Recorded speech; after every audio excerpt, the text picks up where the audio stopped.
Once people start listening to podcasts, they really start listening to them. Go where the audiences are. And so if I was starting a show now, I'd absolutely be saying it has to have video from day one. It's not about necessarily creating the biggest show or sort of audio podcast in the world. It's about getting a sizable audience, but which can have value. You know, if I was a TV producer now, I'd be looking at the amount of opportunity there is because of the consumption that's going on YouTube, because podcasting can give me a route in that doesn't cost very much. We really are still at a very early space and stage for this industry, and there's huge amounts of opportunity still to go. Hi, I'm Justin Crosby, and welcome to another episode of TellyCast with our new set. So I'm delighted to welcome Steve Ackerman, our guest this week, one of the UK's most influential audio execs, known for building something else into a leading force in radio, branded audio and podcasts before its acquisition by Sony Music, where Steve became Executive Vice President and Head of Global Podcasts, overseeing international podcast strategy, creative development and high-profile talent partnerships. Steve's career spans 2 decades of shaping audio IP development and cross-platform storytelling, giving him a front-row view of how the sector's evolving. And when you look at the audio landscape now and video podcasts, I mean, it's all merging. It's all a really exciting space. So first of all, Steve, welcome to the show.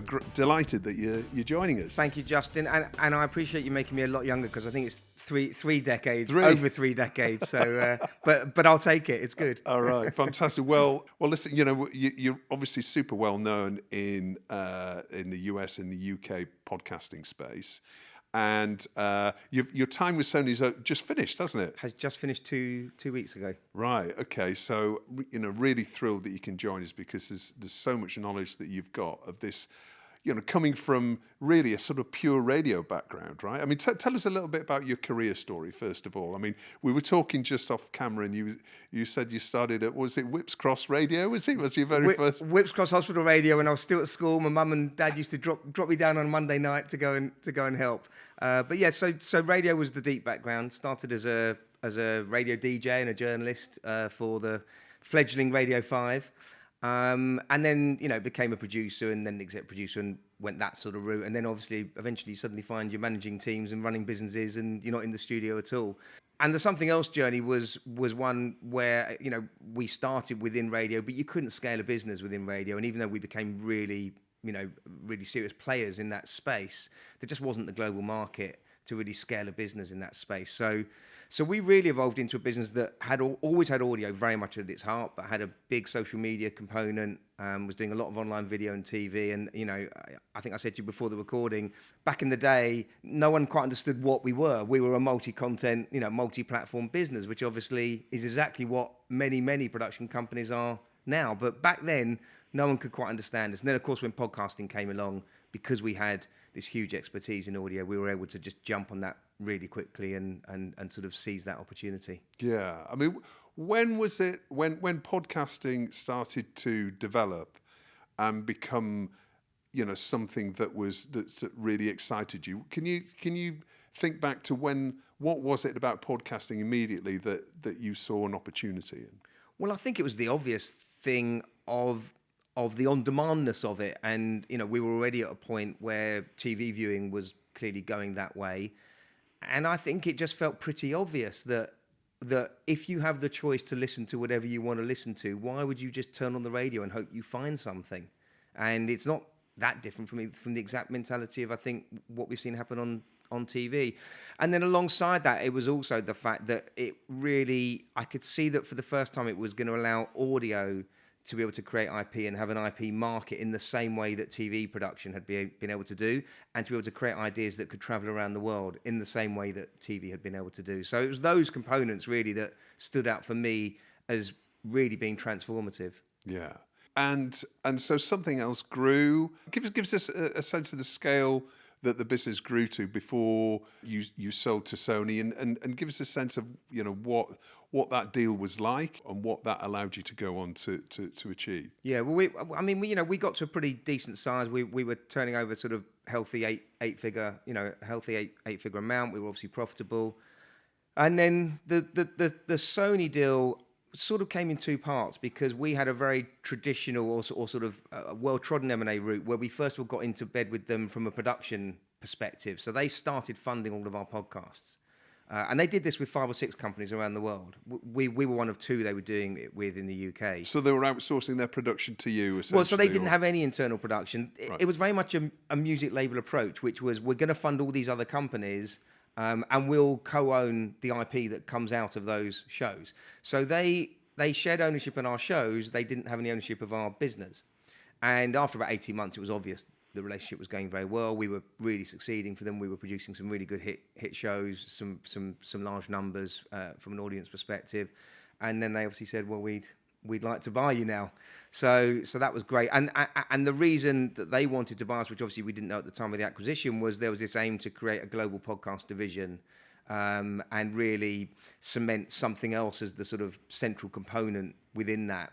So that happened, and part of that deal was the chance for me to go and work in New York and be based over there and build up the team in the States as well as maintain the team here, which I did. Yeah, and it's interesting that you mentioned it was the music side of the business, the side of Sony, that acquired you, rather than the pictures television side of it. Whereas obviously we're now seeing. We're seeing a huge amount of mergers happening and acquisitions, like Global are going out and buying, obviously, Fellow Studios and other deals that they've done recently. It's kind of really interesting that we're seeing more and more traditional radio players getting into sort of video-led formats and podcast shows. I mean, and I suppose that was just back then, the time, radio and music essentially were quite interlinked, weren't they? Traditionally, rather than this necessarily being as an opportunity for the TV part of the business. Well, I think the driver then, and it's still relevant now, was that what podcast has done is it has eaten into share of ear against music. So in other words, obviously, if you're listening to lots of podcasts, your music consumption traditionally goes down, and you can see that pattern of behaviour happening in almost every market. And what you see with podcast listening is once people start listening to podcasts, they really start listening to them, and very quickly they can become a person who might consume 5 or 6 podcasts a week, depending on what their commute is, or so that sort of listening can be very heavy. Of course, we're not in a dissimilar position now, even with the video piece of the pie, which is it's another form of trying to gain share. And you can see how all the major streamers are really starting to take podcasting seriously. In fact, today, the day we're recording, is the day that Netflix have launched podcasts on Netflix now, with the shows that they brought in from Spotify and iHeart and other folks. And I'm sure this is only the beginning. So it really becomes an equation of what share are you trying to grab and how are you trying to grab it. And I think we're absolutely at the point now, but we certainly were when the deal was done, that podcasting is an important part of that equation. Yeah. I mean, it's a really exciting time, isn't it? When you think about the lowering of the barriers to entry right now, when it comes to be able to create a global piece of IP that can start as a podcast and essentially would generally, I suppose, start as here's a question. Knowing what you know now, if you were to start a brand new podcast show, how would you do that? Would you start that as video as being the key important component of it, or is audio? Just give us a sense of, if you were to start a show now, what would it look like? Well, I think it's definitely not either or in terms of video or audio. I think both of them have to come together. I mean, exactly as you're doing, right? Go where the audiences are. And so if I was starting a show now, I'd absolutely be saying it has to have video from day one.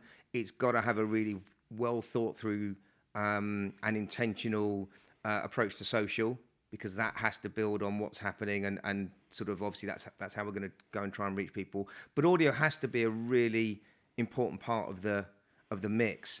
And I think certainly the past sort of maybe 18 months, 2 years, there's been a narrative going on that sort of audio podcasting is dead and it's all about video now, and it just isn't. I mean, the audience numbers just don't show that in any way at all. And in fact, when you look at research, what you see is that it's not one audience eating the lunch of another audience. They're both compatible with each other, obviously. I mean, it is the classic thing, just go where audiences are. And some people prefer to watch their podcasts, some people prefer to listen to them.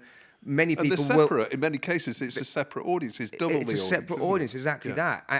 And many times you find audiences will switch depending on what it is they're doing. I mean, I've done that with your show. Sometimes I listen to it, and sometimes I've watched it on the telly. So, it just depends on that sort of audience behaviour pattern, I think. Yeah. And there's a number. I mean, Jamie East is. I'm a big fan of what Jamie East does, and I know he's very.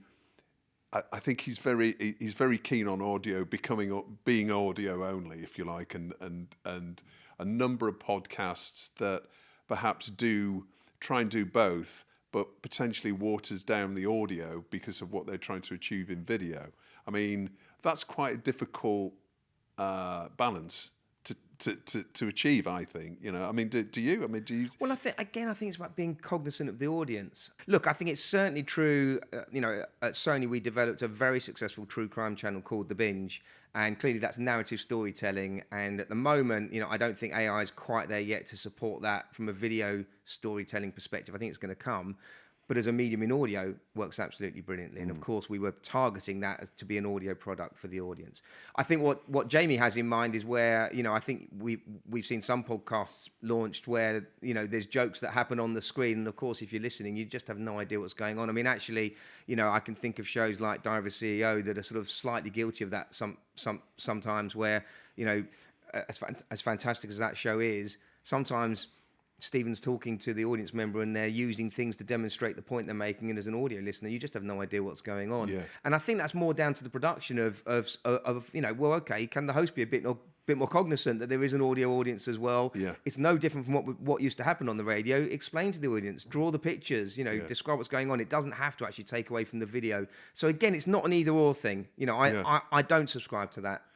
But back to the idea of if you were going to start a new podcast now, would it also need to have the ability for it to go live as well, to be a live show potentially, or something that can eventually be the video aspect of it can be potentially licensed to broadcasters, at a later point in time? I mean, are these all key components of what a modern podcast should incorporate? Well, they're key components of where a modern podcast can get to, but I don't think that's the same as when you're launching and starting out. I think the most important point to be thinking about is who's the audience, who am I trying to reach, and how can I have that appeal to them? How can I build that community? Because if you can build the audience, then of course all those other things follow. Yeah. The live show can come, or there might be some interest from a broadcast, or you can get the merch range going, Yeah. or frankly, you can just launch products off the back of the podcast that have nothing to do with the podcast. Yeah. But the content has to be strong in the first place, and that means having an appeal to an audience and building a community. And I think and actually podcasting and content on YouTube, that I think is the significant thing that those mediums offer that traditional broadcast obviously can't, because it's a one-way conversation. Yeah, and that's something that we talk about a lot on this show, is about building communities around content, which, as you say, podcasting has really shown the ability to do. So where do you think, in terms of the lives of podcasts, so you were there right at the very beginning and harnessed, the medium and have been very successful through it. We're at a stage now, as you say, that podcasts are starting to land on streamers.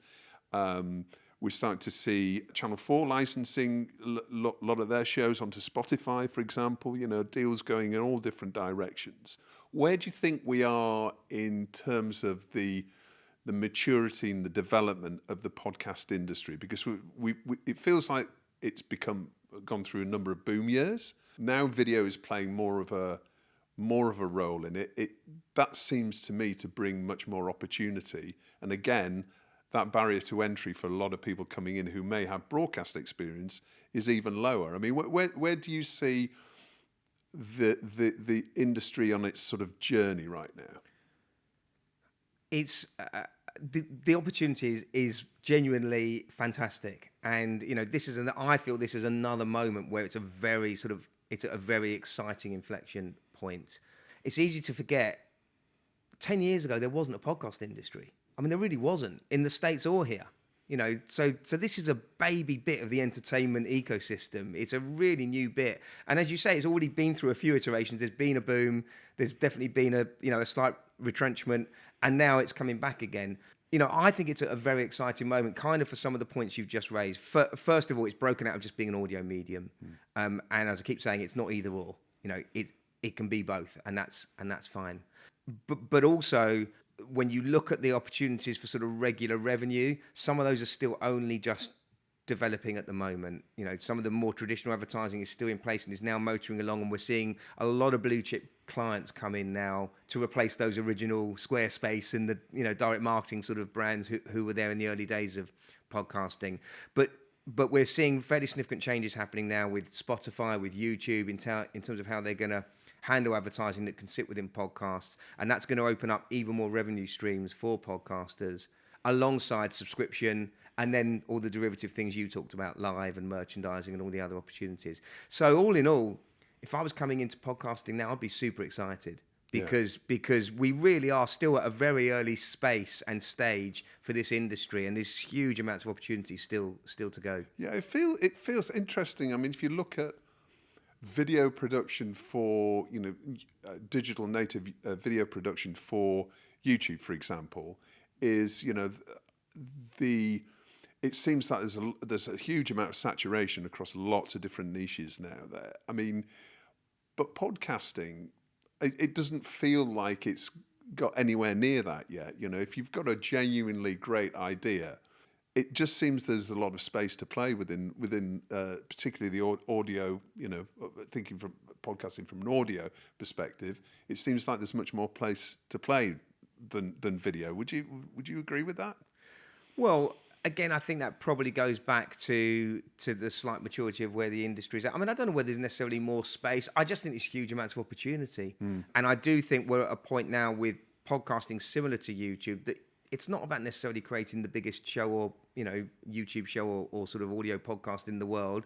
It's about getting a sizable audience or an audience that is a niche audience, but which can have value for you. And, you know, I've definitely seen shows that don't necessarily achieve huge audiences, but really achieve really good revenues because they can go to an advertiser and say, if you want to reach people who are into, you know, white sofas, I've got that audience for you. Yeah. And that's really obviously the opportunity that both YouTube and podcasting throw up in a way that I think traditional broadcast doesn't, and even obviously the streamers don't either. Yeah. So, you know, I think the barrier to entry is probably one of the most important points that I think you've made, which is, of course, that is still relevant. You know, if you've got a camera, you've got a good idea, you've got a microphone, you've got a good idea. Yeah. You can make things happen still. Yeah. So you were based in the States for a number of years when you were running the business at Sony.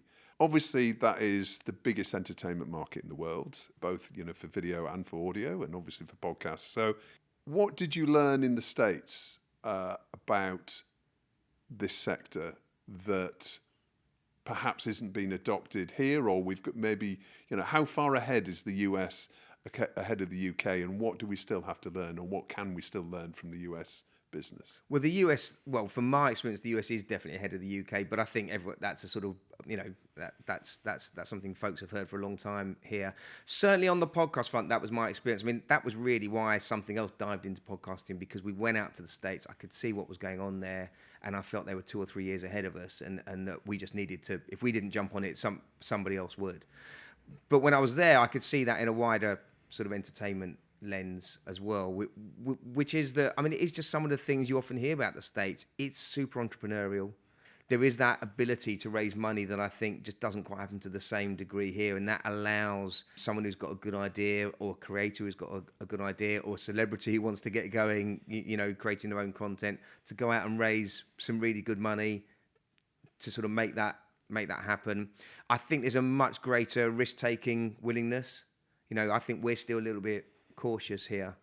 And that American attitude of sort of looking up and think that I can dream for the stars, which I know as Brits we often sort of laugh at a little bit, is super commendable in many ways, because it does allow people to be really ambitious in their thinking and what they want to do. Yeah, there isn't the sort of the fear of failure that we seem to have in the UK. I mean, I mean, obviously that's a bit of a catch-all statement. There's a lot of people doing a lot of amazing work, but it doesn't seem to be as embedded in our psyche in London, for example, does it? Than perhaps is, you know, the ideas that have been bandied about in LA and New York. Yeah, I think that's right. There's just a bit more cautiousness. Look, I mean, as you said, that's not to say there's not risk taking that goes on, and let's not forget, the UK is still one of the creative hotbeds of the world. I mean, when you think about this little island and how much creativity flows out of this place, I actually think as a country we don't trumpet that enough.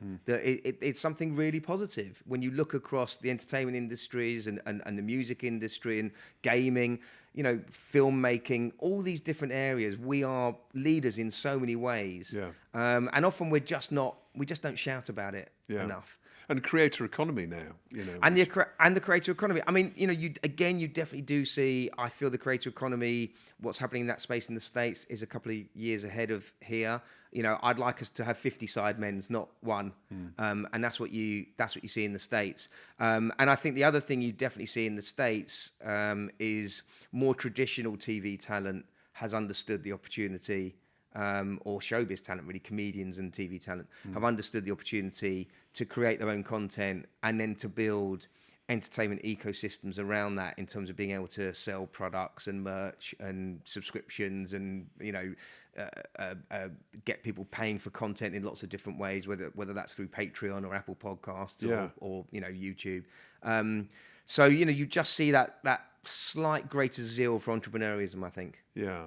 And, contrasting that in the UK, I think we still have, certainly a number of TV producers that I still speak to, a lot of indies are still hoping that this whole, that things are going to come back again in the way that they used to be like 5-6 years ago, or certainly pre-pandemic, which, in my opinion, that's just not going to happen. Perhaps a lot of the talent is also waiting for that as well. So, maybe there's a bit of a wake-up call, I think, it's got to happen, I think, with a lot of TV producers, that it's a case of, well, things are not coming back. Try new things. To just change your attitude to risk a little bit more. Well, I completely agree. And, the TV world has changed significantly. Radio has changed significantly. And that's not to say those mediums, those traditional mediums, don't have a place. Of course they do.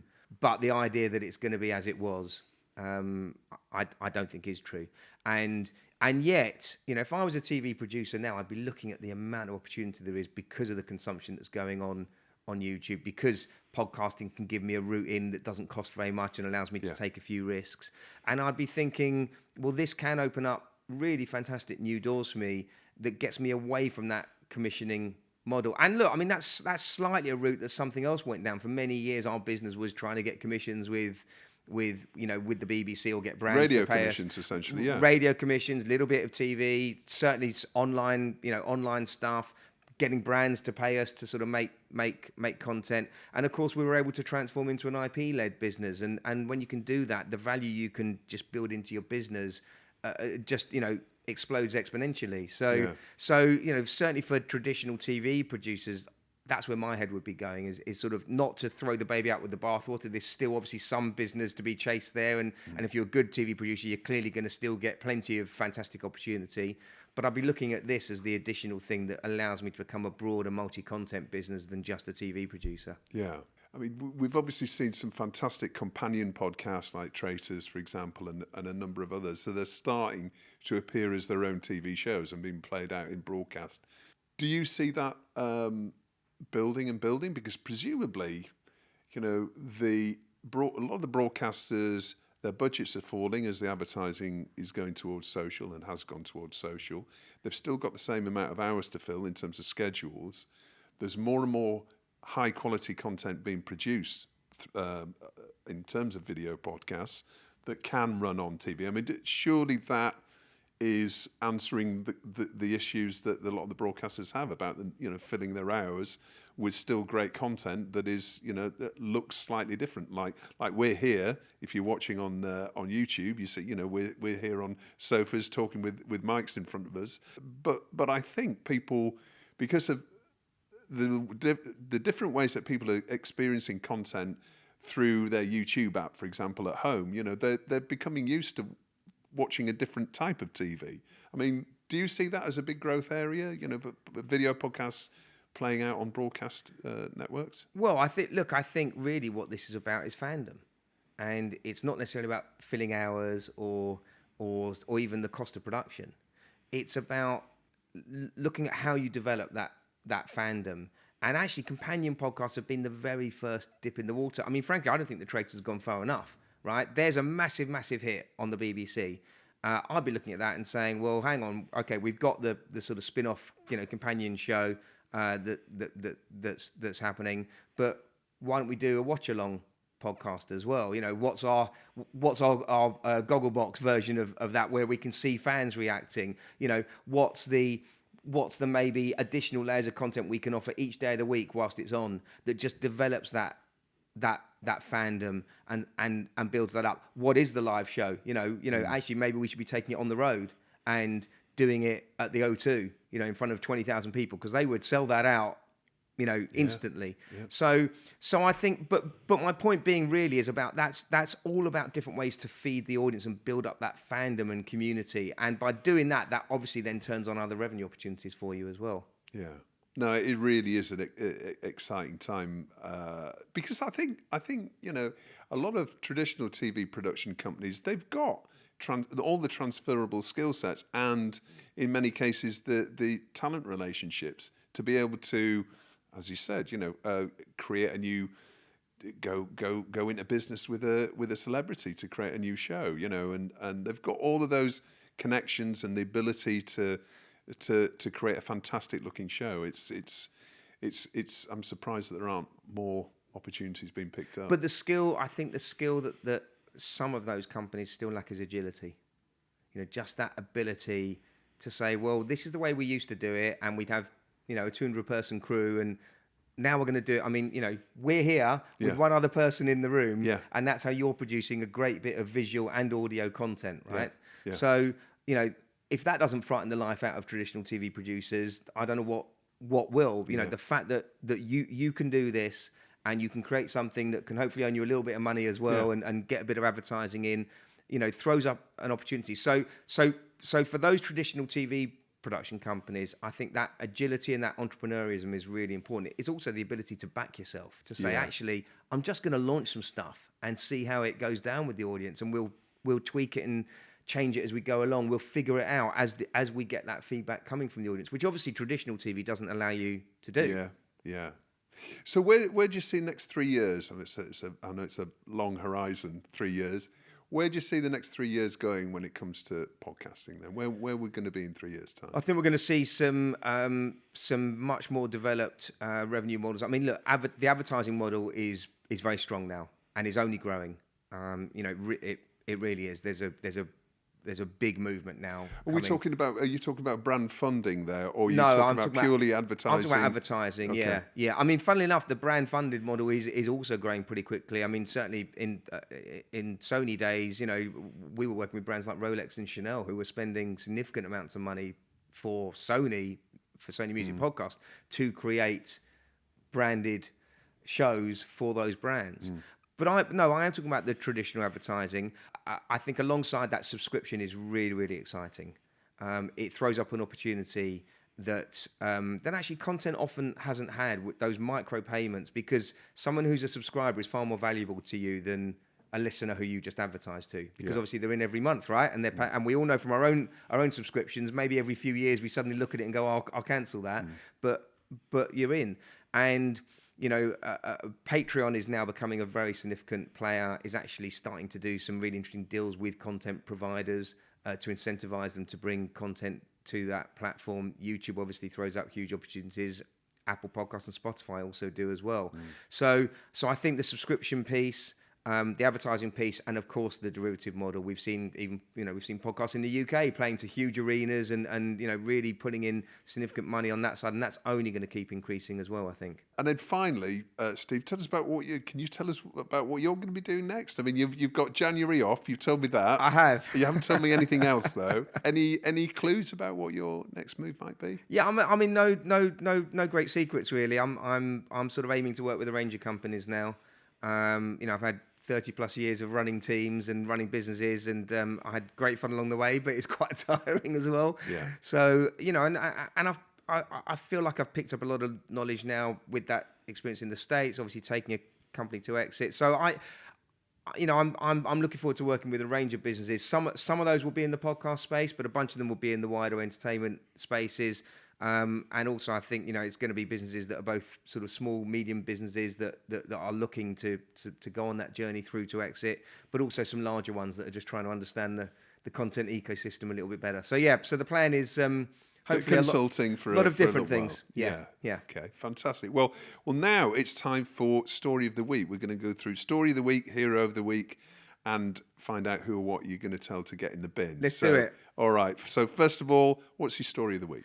Story of the week, I think actually very prescient. Some of the stuff we've been chatting about was Global's acquisition of Gary Neville's podcast business. I mean, Gary Neville, for those who don't know, ex-footballer, very famous football pundit, but comes with a very large video audience. The shows that his company make, and also an audio audience as well. Global is one of those more traditional legacy media businesses, and yet has clearly shown a great hunger and aptitude to start to sort of pivot a little bit and get into this space. You know, they bought the Fella Studio, That's right. sort of influencer-based shows last year, which I thought was an interesting move, and now adding this one on, I think is super interesting. So yeah, I think it's a significant story, and it touches on lots of things we've chatted about. Really, Yeah. you know, creators making their own content, or sort of celebs making their own content, the ecosystem, and you know the fact that look, you know what they bought. I think Gary Neville launched those shows about 3 years ago. So you know, you think about that acquisition route. That's a pretty short time span. Yeah, and it's a great time to buy them just ahead of the World Cup, of course. And we've Yeah. also seen what Goalhanger are doing, and a lot of deals that they're doing with Netflix and everything. So it's going to be a lot of opportunities next year around the World Cup, aren't Yeah. there? So. Yeah. Okay. So that's your story of the week, Gary Neville, Man United fan, unfortunately. But Sorry about that. Man United fan. No, I'm a Leeds fan. I'm a Leeds okay, fan. Yeah. But anyway, Gary Neville's not my favourite pundit. But anyway, he's a great businessman. So how about your hero of the week? Who are you going to shout out? Hero of the week, I have to choose Claudia Winkleman. Because obviously in the past week they announced about the chat show, which I think everyone knew was coming. Obviously The Traitors is back with a new season, and again is, you know, absolutely smashing it. So and frankly, I think, you know, you always want to see success going to sort of really good people. And I'm sure, same as you, I've worked with lots and lots of different names over the years. And I did have the sort of pleasure of working with her a little bit a while back. And I've got to say, she was absolutely delightful. And so good for her, you know, great to see all that happening for her. Well, that's good to hear. You know, it seems to be more often the case when you're talking about a celeb, and then it's like they were a nightmare to work with. But actually, that's great to hear that. You know, she's a great on screen as she is off. And what about getting in the bin? Who or what are you gonna throw in the bin? I am going to put in the bin Larry and David Ellison. Because again, you know, they're obviously behind Paramount and trying to buy Warner Brothers Discovery. And for those who sort of watched these things last week, the WBD board recommended they turn down the offer from Paramount. And I thought what was really interesting was when you read what the board had to say to their shareholders. If you read between the lines, what they're basically saying is, we don't believe they have the money to support this deal. And when you think what that throws up in terms of credibility and character, that raises some pretty unfortunate question marks, I think. And you know, they're trying to be very aggressive in how they can try and get that deal done. I think they are going to struggle to do it, you know, unless Trump really swings behind them and just blocks Netflix. You know, it's got a way to go, this whole journey, because of the regulatory stuff. But yeah, no, I think those two can go in the bin this week. All right. Yeah. Okay, the Ellisons are getting in the bin. Steve, thank you so much for joining me this week. Thank you it's been for great. having me. Thank you. I've wanted to have you on the show for ages, so I'm really glad that we could make it work. Thank So you. thank you for joining us, and listen, all the best for 2026 with your new consultancy work. Thank you, Justin. Well, look, it's been great being here. Brilliant fun. Thank you. Thank you. Well, that's all for this week's show. TellyCast was produced by Spirit Studios and recorded in London. We'll be back next week with another show. In the meantime, stay safe.